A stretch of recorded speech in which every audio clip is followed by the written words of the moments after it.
우리가 함께 읽은 말씀을 통해서 허물을 극복하는 길이라는 제목으로 함께 전도서의 말씀을 생각해 보겠습니다. 전도자 솔로몬은 이 귀한 말씀을 우리들에게 들려주면서 그가 바라보고 있는 인생의 지금 상반절에는 인생의 허물을 계속해서 우리에게 이야기해 주고 있습니다. 어제는 모든 일에는 때가 있다.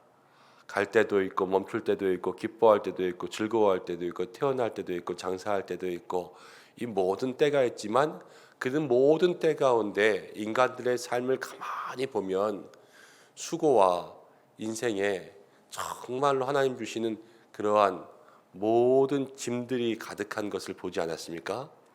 오늘은 이제 그 시간 때를 보다가 이제는 장소 곳을 보는 거예요. 그래서 이곳을 보고 저곳을 보고 모든 곳을 살펴보고 있는 모습들을 보게 됩니다. 그런데 먼저 우리가 생각할 것은 전도자 솔로몬이 때를 볼 때에도 면밀히 살펴보고요. 또 장소를 볼 때에도 면밀히 살펴봐요. 한번 쓱 보고 인생의 이치를 깨달은 게 아니에요. 정말로 자세히 관심을 가지고 들여다본 다음에 거기에서부터 깨달음이 생겼거든요. 어느 시인의 이야기처럼 자세히 보아야 예쁘다 뭐 이런 말이지 않습니까? 자세히 인생들을 들여다보고 자세히 이 땅들을 살펴보니까 거기에서 이런 마음속의 생각들이 나오는 거죠.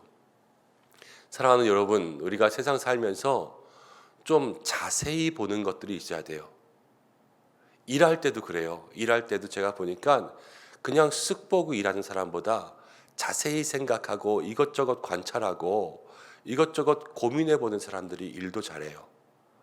우리의 삶이 그렇지 않습니까? 성경을 보고 말씀을 볼 때도 자세히 보고 또 고민해 보고 묵상해 보고 이것저것 생각하는 사람이 깨달음이 훨씬 많은 거예요. 그렇지만 한번 쓱 넘겨서 이렇게 보고 이렇게 보고 이렇게 보고 다 봤다 이러는 사람들, 제가 예전에 어떤 아이를 보니까 아이가 책을 읽는데 이렇게 책이 있으면 앞에 딱 보고 맨 뒤에 탁 넘겨서 뒤에 딱 보고 다 봤다 이러더라고요. 그런데 그렇게 보면 책이 다 보입니까? 그렇지 않잖아요. 이 속에 있는 내용들을 하나하나 다 살펴보고 또 그것을 주의 깊게 자세히 보는 것처럼 모든 시간도 똑같은 시간이지만 자세히 들여다보고 모든 장소도 똑같은 곳이지만 나에게 일어나는 모든 일도 똑같은 일들이지만 그것을 더 자세히 살펴보는 사람들이요, 이 전도자와 같은 깨달음이 그 삶 가운데 임해요. 여러분, 모든 믿음의 삶에 자세히 돌아볼 수 있는, 그러니까 우리들의 영과 마음들을 깨어서 더 그것들을 잘 살펴볼 수 있는 믿음의 길이 있으시기를 주님의 이름으로 축복합니다. 그렇게 자세히 살펴봤어요. 그랬더니 해 아래에서 보는데 재판하는 곳에도 악이 있고 정의를 행하는 곳에도 악이 있다. 다 둘러봤어요. 시간에서는 수고만 있었는데 다 둘러보니까 모든 장소에는 뭐가 있냐면 나쁜 게 있어요. 다 여기도 나쁘고 저기도 나쁘고 정의가 있어야 될 곳에도 악이 있고 재판과 모든 곳에도 다 악이 있다라는 것을 보게 된 거죠. 그러니까 우리가 부르는 찬송과 똑같은 마음의 고백이 나오는 거예요. 사람을 보고 세상을 볼 때 만족함이 없었네. 여기를 보고 과거를 보고 지금을 보고 미래를 생각해 봐도 만족함이 있을 수 없는 거예요. 그렇지 않습니까? 사랑하는 여러분, 우리가 그렇습니다. 세상 살면서 여기 산다고 저기 산다고 저기 산다고 여기를 바라본다고 저기를 바라본다고 우리의 삶에 만족함이 있지 않습니다. 그럼 어디에 만족함이 있습니까? 우리의 만족함은 오직 하나님께 있는 줄로 믿습니다. 그것이 이 전도자 솔로몬이 마음 가운데 깨닫고 있는 거예요. 이 전도서 1장부터 마지막 장까지 갈 때까지 계속해서 여기를 보고 저기를 봐도 인생의 허무함 속에서 이제 전도자가 창조주 하나님을 기억하는 것을 모든 이 시대의 사람들에게, 청년들에게 고하고 있는 것이죠. 우리가 그 음성을 귀하게 들어야 될 줄로 믿습니다. 그리고 또 하나, 이게 세상의 모습이기도 해요. 가는 곳마다 악이 있는 거예요. 그래서 이 세상에는 진정 우리가 발 디딜 것이 없이 우리는 성경이 뭐라고 이야기합니까? 나그네 인생이잖아요. 여기에 왔다가 여기를 둘러보고 본향 저 천국으로 가는 것이 믿음의 성도들의 삶인 줄로 믿습니다. 그리고 또 한 가지 마음 가운데 소망은 어디를 가는 곳마다 악이 있지만 거기에 우리 성도들이 빛 되기를 소망합니다. 그것을 밝힐 수 있어야죠. 밝힐 수 있어야죠. 그래서 가정도 일터도 또 우리가 일하는 모든 곳에 이 나라 구석구석마다 그리스도의 희망이 있기를 주님의 이름으로 축복합니다. 17절 말씀 가운데 이렇게 나옵니다. 내가 내 마음속에 이르기를 의인과 악인을 하나님이 심판하시리니 이는 소망하는 일과 모든 행사에 때가 있습니다. 반드시 하나님의 심판이 있는데 때가 있어요. 때가. 그것을 우리가 기억해야 되죠. 이 땅에 살아가면서 여기도 악이 있고 저기도 악이 있고 그래서 악이 번성하는 것 같습니다. 그러니까 우리의 마음속에는 허무가 찾아오는 거 아니겠어요? 이렇게 열심히 신앙생활해서 뭐해? 교회 안 다니는 저 사람은 맨날 뭔가 잘하는 것 같은데 그런 마음의 생각 들 때 있잖아요. 이 신앙의 허무주의가 찾아오는 거예요. 이렇게 해서 뭐하나? 그러나 반드시 성도가 기억해야 될 것, 하나님은 심판의 때가 있습니다. 악이 번성한다. 악이 점점 잘 된다. 이것은요, 어느 책에 보니까 이렇게 설명하더라고요. 어느 잔치가 일어날 집이 있습니다. 그 집이 부잣집이어서 돼지를 많이 키우고 있습니다. 그런데 잔치 때 잡을 돼지를 정해놨어요. 그럼 잔칫날 전까지 그 돼지는 계속 먹이는 거예요. 다른 돼지가 10마리면 이번에는 이거 잡자. 그러면은 다른 9마리는 좀 굶겨도 괜찮지만 이 마지막 한 마리는 계속 맛있는 것도 주고 사료도 많이 주고 음식도 많이 주고 그러면서 이 마지막 돼지에게는 죽기 전까지 계속해서 먹이는 거예요. 왜 먹이겠어요? 잘 잡으려고, 토실토실한 거 잡으려고 그렇게 먹이는 거 아니겠습니까? 그렇지만 이 돼지는 뭣도 모르고 주는 거에 기뻐하면서 그냥 막 먹는다라는 거예요. 이것이 악인의 삶과 똑같다라는 거죠. 심판이 반드시 있고 이 심판 전에 회개하고 돌이켜야 되는데 심판이 있는 줄도 모르고 그냥 이것저것 먹으면 다 살찌고 좋아지니까 그거 가지고 그냥 배부르고 좋아하고 악이 번성하는 것을 기뻐하고 그러면서 살아가는 것이 악인이다라는 글을 책에서 보았습니다. 정말 그런 것 같아요. 악이 번성하고 있는 것, 여러분 그거 좋은 거 아니에요. 그거 그냥 잔칫날 잡힐 돼지와 똑같은 거예요. 그때를 우리는 모르지만 하나님은 반드시 그때를 정해 놓으셨고요. 또 그때 앞에서 우리 모든 사람들은 피할 수 없는 심판이 있고 성도들만이 온전히 그 심판 가운데 하나님께서 기뻐하실 줄 믿습니다. 이것이 우리의 마음속에 가지고 있어야 될 믿음인 거죠. 전도자는 계속해서 이렇게 이야기합니다. 18절 내가 내 마음속으로 이르기를 인생들의 일에 대하여 하나님이 그들을 시험하시리니 그들이 함께 했습니다. 자기가 짐승과 다름이 없는 줄을 깨닫게 하려 하심이라 하였노라. 우리가 짐승과 다를 게 없다 이렇게 이야기했습니다. 우리가 짐승과 똑같습니까? 다릅니까? 다르죠.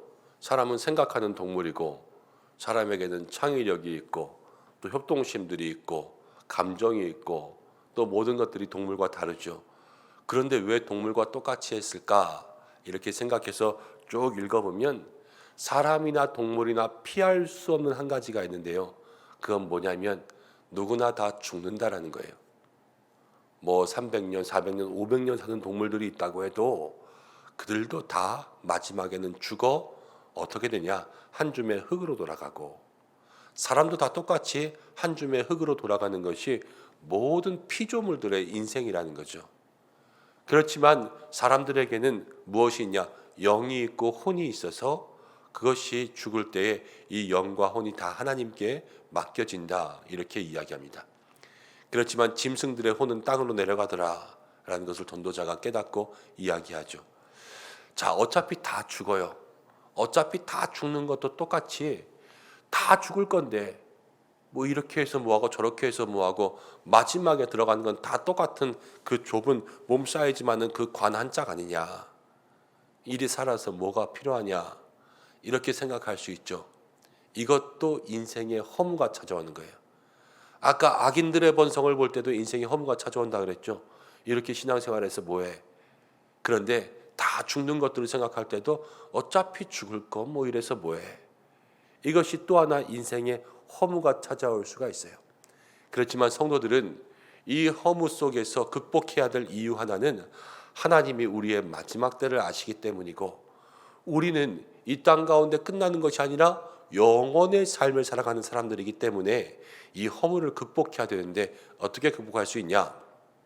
이 전도자가요, 그냥 허무함을 느끼고 허무해 하고 탁 놔버렸으면 이 전도서는 우리에게 어떤 유익도 되지 않을 거예요. 그렇지만 전도자가 마지막 말씀에 보니까 이런 허무 가운데 깨달은 것이 있어요. 그것은 무엇이냐면 지금 이 순간에 최선을 다하는 것. 이것이 바로 전도자가 깨달은 삶이에요. 왜 지금 이 순간에 최선을 다해야 되냐? 그냥 세상 사람들 말처럼 오늘을 즐겨라. 이것이 절대 아니에요. 오늘 즐기고 오늘 먹고 내일 죽자. 이렇게 이 말씀을 해석하면 절대로 안 되고, 오늘을 열심히 살아야 내일 하나님의 심판이 와도 견딜 수 있는 거예요. 오늘 믿음에 최선을 다해야 오늘 예수님 와도 기뻐할 수 있는 거예요. 그렇기 때문에 내게 주어진 생명의 삶 안에서 모든 것들을 기뻐하고 감사하며 오늘 주어진 시간에 최선을 다해서 주님을 섬기며 찾으며 나아가는 그 삶을 살자라는 것을 전도자가 이야기하고 있죠. 사랑하는 여러분, 매일매일 우리가 최선을 다할 수 있는 믿음의 삶이 되시기를 바랍니다. 오늘 새벽 예배 끝나고 딱 주님 오셔도 마음 가운데 부끄럽지 않을 삶, 내일 주님 오셔도 오늘 산 것이 부끄럽지 않을 삶, 또 내년에 주님 오셔도 이 한 해를 살아온 것이 하나님 앞에 부끄럽고 죄송하지 않을 그러한 삶이 될 수 있도록 매일매일에 주님 사모하고 소망하며 모든 인생에 찾아올 수 있는 허무들을 극복할 수 있는 귀한 믿음의 삶이 되시기를 간절히 축복합니다. 기도하겠습니다. 고마우신 아버지 하나님, 은혜와 사랑을 감사드립니다. 오늘 저희들 이 말씀을 통하여서 인생에 찾아올 수 있는 영적인 무익함, 또 허무함, 우리를 다운시키고 낙심하게 만드는 여러 가지 삶의 모습들 가운데 주님만 바라보라 말씀하시는 줄로 믿습니다.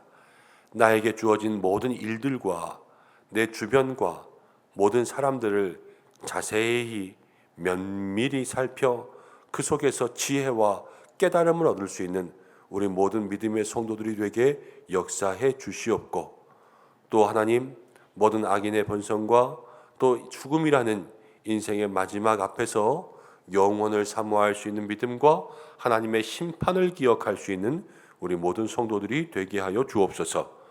그리하여서 더욱더 주님을 찾고 한 날 한 날 주어지는 모든 시간 속에 믿음의 최선을 다할 수 있게 하여 주옵소서.